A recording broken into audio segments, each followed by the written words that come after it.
Bienvenue sur Africa 24. Dans cette nouvelle édition de l'Africa Tonight, voici les titres de l'actualité.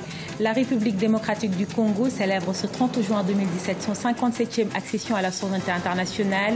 Une édition 2017 marquée par l'absence de cérémonie officielle. Les détails à suivre. Nouveau rebondissement dans le procès d'Idé Bien Malaki contre Théodore Nguema Obiang Mangué. Les avocats du vice-président de la Guinée équatoriale vont déposer une question prioritaire de constitutionnalité pour obtenir un renvoi du procès. L'accroissement du commerce intra-africain passerait par le développement des infrastructures. C'est l'une des réflexions faites lors de la 24e Assemblée générale annuelle d'Afreximbank qui se tient actuellement à Kigali, la capitale du Rwanda. 30 juin 1960, 30 juin 2017, il y a 57 ans, la République démocratique du Congo accédait à la souveraineté internationale, une journée habituellement marquée par une célébration officielle, mais pour cette année 2017, pas de discours présidentiel ni de défilé militaire, une commémoration sur fond de crise. Jacques Mboka, Graziella Chakonte. La République démocratique du Congo commémore ce vendredi 30 juin 2017 son 57e anniversaire d'indépendance. Un anniversaire sur fond de crise sociopolitique, caractérisé notamment par des tensions dans certains coins du territoire. Si le Grand Kassai, où les forces de l'ordre font face à la milice Kamuna Nsapu, attire l'attention de l'opinion depuis quelques semaines, l'est du pays demeure sous tension, sans oublier la capitale Kinshasa. Du simple conflit interne du mouvement Bondou Dia Congo, je dirais même plus sentimental, la ville de Kinshasa ainsi que la province du Congo central ont connu une menace sécuritaire majeure. Point n'est besoin de rappeler ici que toutes ces crises sont le fait des forces du mal et des manipulations, ennemies de la paix, de la sécurité et de la tranquillité de notre pays. Ce jeudi 29 juin, le bureau communal de Kalamou a été attaqué par des hommes non identifiés, armés de machettes. Une attaque qui s'est soldée par une victime enregistrée dans le camp des assaillants. L'attaque a occasionné l'évasion de quelques détenus se trouvant dans le cachot de la police de cette commune. Des gens en armes ont attaqué le district de la Funa et ont attaqué le bureau communal de Kalamou. Heureusement, nous avons des policiers formés, nous avons des gens qui aiment le Congo et qui sont prêts à sacrifier leur vie pour le Congo, qui ont pu maîtriser encore une fois de plus ces assaillants. Il faut préciser que le 57e anniversaire de l'accession à la souveraineté nationale et internationale se déroule sans aucune cérémonie officielle organisée. Dans un court message écrit, le chef de l'État congolais, Joseph Kabila, dont l'état de santé n'a pas permis d'adresser un message télévisé, a appelé ses compatriotes à commémorer dans le calme et la méditation cette date d'anniversaire. Le procès du vice-président de la Guinée équatoriale devant la justice française pour l'affaire d'Idé Bien Malaki connaît un nouveau rebondissement. Le 28 juin 2017, la défense de Théodore Nguema Obiang Mangué a annoncé qu'elle allait déposer une question prioritaire de constitutionnalité, une procédure qui permet de contrôler l'utilisation d'une loi devant le Conseil constitutionnel et pourrait permettre le renvoi du procès à une date ultérieure. On écoute à ce propos Sergio Isono Abesso Tomo, l'avocat de la défense.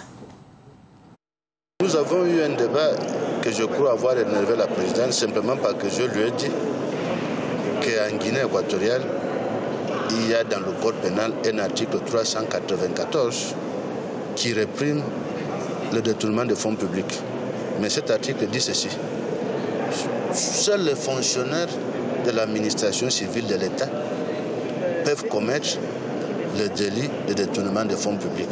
Mais maintenant, si nous prenons la loi de 2005 sur les fonctionnaires civils de l'État, la loi dit qu'un ministre, un directeur général, un secrétaire général d'un ministère ne sont pas passibles des peines prévues par l'article 394. J'ai le texte devant moi.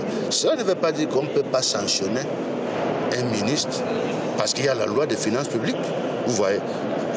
Ils auraient dû prendre la loi des finances publiques, ils auraient dû prendre la loi sur le décret sur la comptabilité publique et d'autres textes qui permettent, comme la loi sur le régime juridique de l'administration. La 24e Assemblée générale annuelle de la Banque africaine d'import-export Afreximbank se poursuit jusqu'au 1er juillet à Kigali, au Rwanda. Ce rendez-vous porté sur le commerce intra-africain met en lumière la nécessité d'aider au financement des petites et moyennes entreprises, un élément clé pour stimuler les échanges commerciaux entre les pays africains. Reportage de notre correspondant Fraten Dakiaïsanga. Inciter les petites banques au financement de petites et moyennes entreprises et la création d'un fonds spécial pour le développement des exportations commerciales africaines sont autant d'innovations proposées par la Banque africaine d'import-export Afreximbank pour revitaliser le commerce intra-africain. Selon des experts, l'Afrique a besoin d'un bon nombre d'innovations au niveau de sa machine économique. Il faut surtout innover par ce que j'ai appelé redonner la vigueur aux petites et moyennes entreprises qui sont une source évidente pour pouvoir changer le commerce et pour créer des produits que l'Afrique serait capable de pouvoir exporter.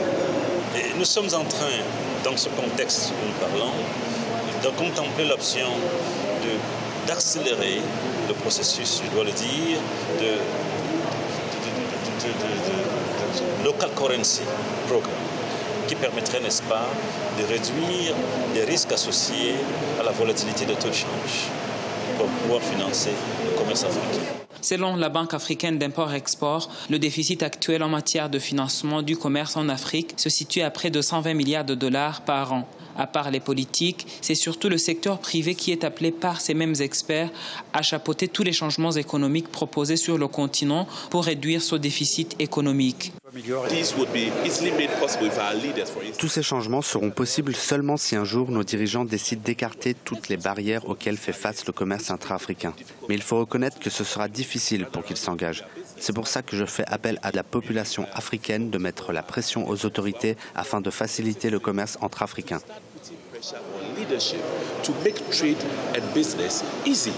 Depuis sa création en 1993, la Banque africaine d'import-export se veut promotrice du commerce intra-africain. Avec les efforts de cette banque, en concours avec d'autres institutions continentales, le commerce intra-africain est passé de 9% en 1995 à 17% en 2017. Retrouvons par ailleurs notre envoyé spécial à Kigali, Marie-Angèle Touré, toujours en marge de cette 24e Assemblée générale annuelle d'Afreximbank. Elle s'est entretenue avec l'homme d'affaires nigérian Tony Elumelu qui salue ces assemblées générales d'Afreximbank de Kigali. Afreximbank, la banque africaine d'import-export, organise ses assemblées générales, les 24e, depuis Kigali, au Rwanda.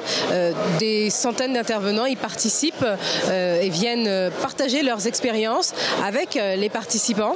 Je suis en compagnie de l'un d'entre eux. Il s'agit de Tony Elumelu, le président de Hair Holdings et de UBA également, cette banque panafricaine. It's a pleasure to have you here, Mr. Elumelu. Thank you. Good to see you too. We would like to know one thing. What have you learned since you came here in Kigali for this event about trading, for example? You know, for me, it's not just about the technicalities of trading. What I'm going back with is, again, a reaffirmation of the need to trade intra-Africa as a way of transforming our economy, as a way of creating jobs, engaging our youth, as a way of making sure that we can even feed ourselves. So I want to commend Afreximbank for this platform.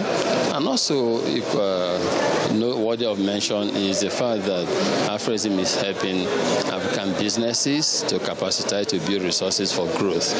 They are encouraging cross-border investment, and that is important. Recently, if you were in the hall, you've seen that Hair Holdings Group and Afrexim just signed a $100 million US dollar facility to further support Hair Holdings investment in energy, in real estate hospitality, in financial services across Africa. That is what we need to develop Africa. And was it productive for you? Did you create new business or make some new business here? For instance, I wanted to leave yesterday, but I'm here today. That shows how important the whole session has been. Again, kudos to Afreximbank. Thank you very much, Tony Elumelu. Thank you very much. Merci à vous, chers téléspectateurs. C'était donc Tony Elumelu, le président de Hair Holdings et de UBA, la banque panafricaine. Nous sommes à Kigali, au Rwanda, dans le cadre de la 24e Assemblée générale d'Afreximbank.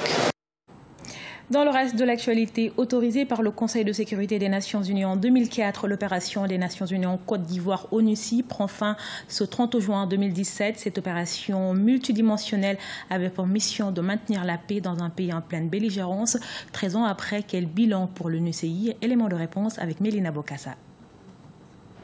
Fin de la mission des Nations Unies en Côte d'Ivoire. Elles étaient arrivées en février 2004 à Abidjan pour une mission d'1 an. Elles seront restées un peu plus de 13 ans. Ce 30 juin marque en effet la fin de cette force dans le pays. Nous sommes fiers du travail accompli par tous les agents. Ils ont contribué au retour et au maintien de la paix. La mission a été un vrai succès.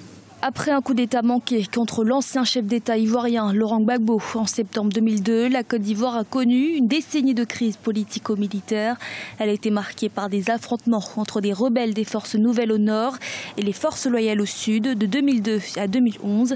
L'épilogue de cette décennie aura été ponctué par la crise post-électorale de 2010 à 2011, une crise qui aura fait plus de 3000 victimes. Il était temps de passer à une autre étape, de permettre à ces troupes-là de se retirer, de se consacrer à d'autres choses, et que les ressources qui servaient à cela, une partie viennent en Côte d'Ivoire, et que d'autres contribuent à favoriser le développement ailleurs dans le monde. Cela dit, il y a bien entendu toujours des risques, il y a de l'incertitude. Dans aucun pays, il y a une sécurité absolue, il y a une stabilité absolue. Il revient face aux défis aux Ivoiriens et à leurs partenaires de prendre conscience des limites aussi à ne pas souvent franchir. Pour rappel, l'ONUCI a succédé en 2004 à la force de la CEDEAO et de l'armée française afin de faire respecter les accords de paix. En 2012, la mission comptait près de 10 000 hommes. Elle aura coûté à la Côte d'Ivoire 3 900 milliards de francs CFA. Ce journal a été réalisé par l'ensemble de la rédaction. Nous vous remercions pour votre fidélité. Dans un instant, une nouvelle édition de l'actualité sur Africa 24.